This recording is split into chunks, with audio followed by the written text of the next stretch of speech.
کل صبح دوبارہ عمران خان صاحب سے ملاقات کا دن ہے. یعنی اب منگل کو ملاقات ہوتی ہے تو دوبارہ عمران خان صاحب کی فیملی جائے گی ملاقات کرنے کے لیے, اور نارملی ملاقات نہیں کروائی جاتی. لیکن اگر عمران خان صاحب سے ملاقات ہوتی ہے تو بڑی دھماکہ خیز خبریں باہر آ سکتی ہیں, اور انہی چیزوں سے اس وقت پاکستان کی ملٹری اسٹیبلشمنٹ بچنا چاہتی ہے. اور عمران خان صاحب کی ملاقاتیں بند کی ہوئی ہیں, لیکن انٹرنل اور ایکسٹرنل پریشر لگاتار بڑھتا چلا جا رہا ہے. میں جب انٹرنل پریشر کی بات کر رہا ہوں تو ایسا نہیں ہے کہ پاکستان کی اپوزیشن یا پاکستان تحریک انصاف بطور پارٹی یا لیڈرشپ یا پاکستانی عوام کوئی پریشر ڈال رہے ہیں, ایسا نہیں ہے. انٹرنل پریشر عمران خان صاحب کا ہے, پاکستان کی معیشت کا ہے, عمران خان صاحب کی فیملی کا ہے. بس پاکستان تحریک انصاف اور اپوزیشن کے لوگ جا کر سپریم کورٹ آف پاکستان کے باہر بیٹھے, انہوں نے جا کے عمران خان صاحب کے مقدمات لگانے کے مطالبات کیے, دھرنا دیا. وہاں پہ علامتی طور پہ دیتے ہیں تھوڑی دیر کے لیے, وہاں انہوں نے احتجاج کیا. اور جو مطالبات ہیں وہ 3 قسم کے ہیں. نمبر 1 تو انہوں نے کہا جی عمران خان صاحب کے مقدمات لگائے جائیں. نمبر 2 عمران خان صاحب کے جو اہل خانہ ہیں ان سے ان کی ملاقات کروائی جائے. اور نمبر 3 جو ذاتی معالجین ہیں عمران خان صاحب کے اپنے ڈاکٹرز ہیں, ان کی موجودگی میں عمران خان صاحب کا میڈیکل چیک اپ کروایا جائے. اب یہ وہ بڑے مطالبات ہیں جو عمران خان صاحب کی پارٹی نے اور جو احتجاج کرنے والے لوگ ہیں انہوں نے کیے. اب حکومت ان مطالبات کو سیریس لیتی ہے یا نہیں, کیونکہ یہ بالکل ہی احتجاج ممی ڈیڈی قسم کا ہے, اس احتجاج سے کوئی اتنا فرق نہیں پڑتا. اور عوامی احتجاج جو ہے وہ پاکستان تحریک انصاف کر نہیں پائی. اور جس عوامی احتجاج کا اعلان کیا تھا وزیر اعلیٰ خیبر پختونخوا نے کہ وہ کوئی عمران خان رہائی امن فورس بنائیں گے, اس کے اوپر بڑا شدید رد عمل آ گیا. اور کوئی بھی نہیں چاہتا کہ وہ فورس بنے. دیکھیں اسٹیبلشمنٹ کبھی نہیں بننے دے گی. جتنے اسٹیبلشمنٹ کے سہولت کار ہیں, جتنے اسٹیبلشمنٹ کے لوگ ہیں, وہ سارے ایک دم متحرک ہو گئے. چاہے وہ اس طرف کھڑے ہوئے لکیر کے, چاہے وہ اس طرف کھڑے ہوئے لکیر کے, جو جہاں جہاں کھڑا ہے سب کو ایکٹیویٹ کیا گیا ایک دم کہ یہ فورس نہیں بننی چاہیے, اس قسم کی کوئی ایکٹیویٹی نہیں ہونی چاہیے. اگر نوجوان اکٹھے ہو کر سڑکوں پہ آ گئے تو پھر سڑکوں پہ واقعی فیصلہ ہو جائے گا جیسا کہ عمران خان نے کہا تھا. ایک بات رانا ثناء اللہ صاحب نے بھی کی ہے. رانا ثناء اللہ صاحب نے کہا کہ ایک شخص ضد پر کھڑا ہے اور کوئی بات ماننے کے لیے تیار نہ ہو تو اس کا کیا کرے. یہ جب بیان دیتے ہیں نا رانا ثناء اللہ صاحب, انہوں نے آگے اور بھی بات کی. انہوں نے کہا جناب کہ جمہوریت میں مذاکرات ہوتے ہیں, ڈیڈ لاک نہیں ہوتا. بات ٹھیک ہے, اور ایک شخص ضد کے اوپر کھڑا ہے, کوئی بات ماننے کے لیے تیار نہیں ہے تو پھر کیا کریں. اس پہ نا پاکستان تحریک انصاف کے لوگ سوشل میڈیا کے اوپر خوشیاں مناتے ہیں. وہ کہتے ہیں دیکھیں جی عمران خان ڈٹ کے کھڑا ہے, دیکھیں جی. یہ ایکچولی باریک واردات سمجھ نہیں رہے. کل کو رانا ثناء اللہ صاحب یہ کہیں گے جناب ہم تو بار بار کہتے رہے, ہم بار بار بیانات دیتے رہے, ہمارے بیانات ریکارڈ کا حصہ ہیں, ہم کہہ رہے تھے کہ عمران خان صاحب مذاکرات کی طرف نہیں آ رہے, عمران خان صاحب رستہ نکالنے نہیں دے رہے, اور اس کے بعد دیکھیں یہ نتیجہ تو ہونا تھا. اب میں آپ کو یہ بتاتا ہوں کہ یہ اگر پاکستان کے اندر کوئی کو کروا دیتے ہیں یا پاکستان کے اندر پورے نظام کو لپیٹ دیتے ہیں یا کچھ عجیب و غریب حرکت کر دیتے ہیں, پاکستان تحریک انصاف کے لوگوں کو بھی ساتھ میں لا کے قومی حکومت تشکیل دے دیتے ہیں, عمران خان صاحب جیل میں پڑے رہیں, تو یہ کیا کہیں گے؟ یہ کہیں گے جی ہم تو عمران خان سے بات کرنا چاہتے تھے. باریک واردات ہے, اس کو آپ سمجھیں. عمران خان ایک پولیٹیشین ہے اور اس نے بار بار کہا کہ مذاکرات کرو, بیٹھو اور کوئی حل نکالو. اور حل ہے کیا؟ جو حل عمران خان کے پاس ہے وہ بڑا ایک کامن سینس کے مطابق ہے کہ آپ ایک نیا الیکشن کروا دیں. اس سے تو کسی کو اعتراض نہیں ہونا چاہیے نا. نیا الیکشن ہوگا, پاکستان کے لوگ فیصلہ کر لیں گے کس کی حکومت ہونی چاہیے, اس کو پاکستانی لوگ حکومت دے دیں گے. اب یہ الیکشن انتہائی متنازع ہے. یہ الیکشن اتنا متنازع ہے کہ ایم کیو ایم کا ایک سٹیٹمنٹ سامنے آیا, وہ یہ کہتے ہیں یہ کیسا انصاف ہے کہ 180 سیٹوں والا جیل میں اور 80 سیٹوں والا جو ہے وہ حکومت کے اندر بیٹھا ہو. ویسے تو انہوں نے یہ 71 کے تناظر میں بھی بات کی, لیکن ایم کیو ایم خود بھی ان 180 سیٹوں کے اوپر جو ڈکیتی پڑی ہے اس میں ایم کیو ایم خود بھی شامل ہے. اب یہ سارے ہی مانتے ہیں, ایم کیو ایم بھی مانتی ہے, جماعت اسلامی بھی مانتی ہے, فضل الرحمان بھی مانتے ہیں, اب پی ایم ایل این بھی مانتی ہے کہ جناب ہمیں زبردستی لا کے اقتدار میں بٹھایا گیا. پیپلز پارٹی بھی یہ بات مانتی ہے کہ پی ٹی آئی کی نشستیں جو ہے وہ چھینی گئیں. پی ٹی آئی خود یہ کہتی ہے بار بار.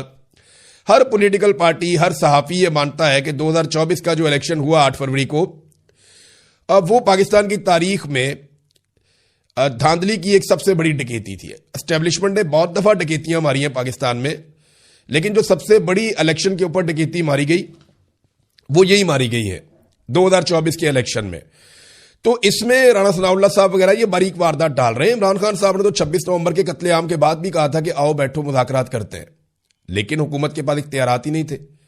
حکومت عمران خان صاحب کی ملاقاتیں بند کروا بیٹھی اور بار بار کہتے تھے ہم پوچھ کے بتاتے ہیں, پھر ملاقات نہیں ہوتی تھی. تو مذاکرات ہوتے ہیں اختیار والوں کے ساتھ.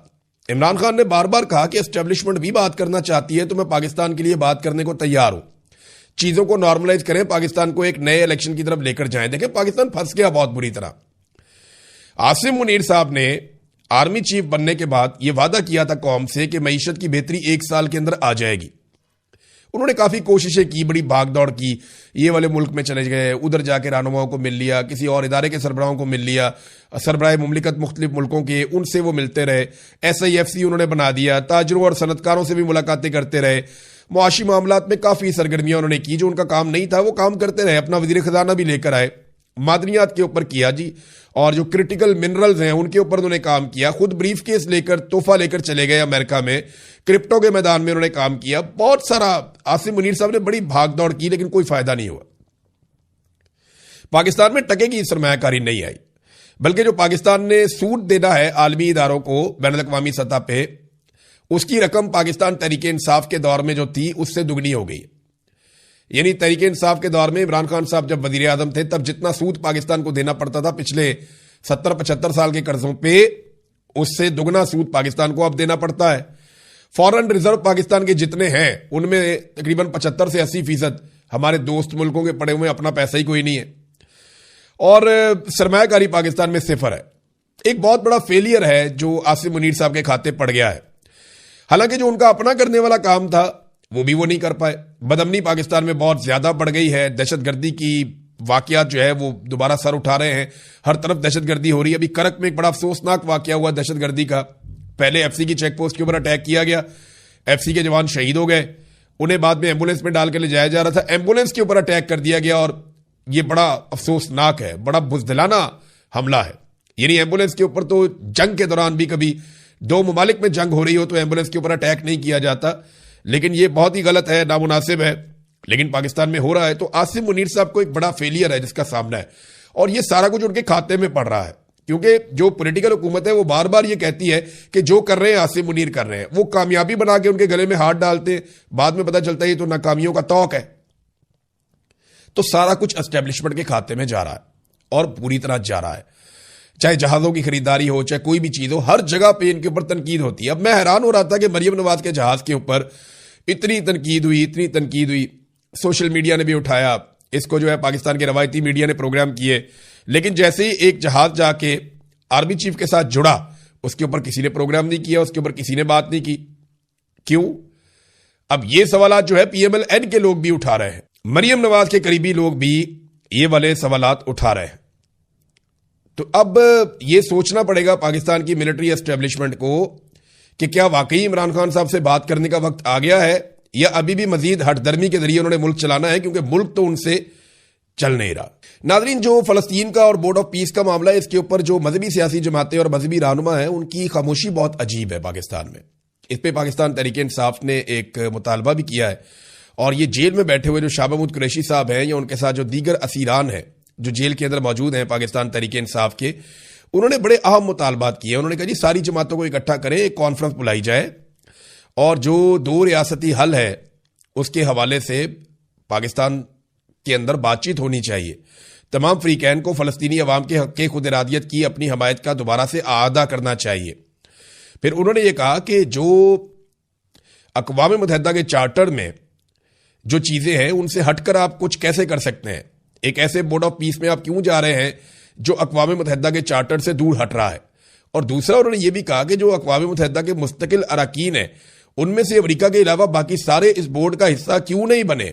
یہ اہم سوالات ہیں, ان پہ بحث کرنی چاہیے, بیٹھ کر بات کرنی چاہیے. یہ جو لیٹر لکھا گیا ہے یہ شاہ محمود قریشی, ڈاکٹر یاسمین راشد, اعجاز چودھری, میاں محمود رشید, عمر سرفراز چیمہ, یہ جو سینئر پاکستان تحریک انصاف کی قیادت ہے, انہوں نے جیل سے کہا کہ بیٹھیں اس کے اوپر بات کریں. لیکن مولوی آپ کو پتا ہے چپ ہیں, بالکل بات ہی نہیں کر رہے, اور نہ اس کے اوپر مذہبی سیاسی جماعتیں, فضل الرحمان جماعت اسلامی, یہ لوگ اس پہ بات ہی نہیں کر رہے. تحریک لبیک کو ویسے ہی کچل دیا, وہ